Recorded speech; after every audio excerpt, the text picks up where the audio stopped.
Ni wapi sheria inaruhusu mtu akikosana na bwana yake mandugu zake wamlazimishe kurudi huko? I cannot accept nonsense in this country. I'm not going to accept nonsense and adolescents in this country. Hiyo ni adolescents na upumbavu.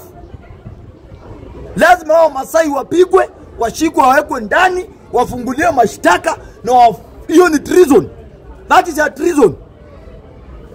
Hao Masai hiyo ni treason. Murkomen, that is a treason. Na mimi naomba hao wanaume wakishikwa, jaji yao akuwe mwanamke.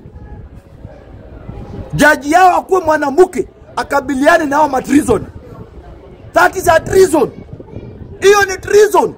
I repeat again. Wale wa Masai walifanya hiyo kitendo. Wanaume wainde kupiga msichana mmoja marungu. That is a treason. A nonsense.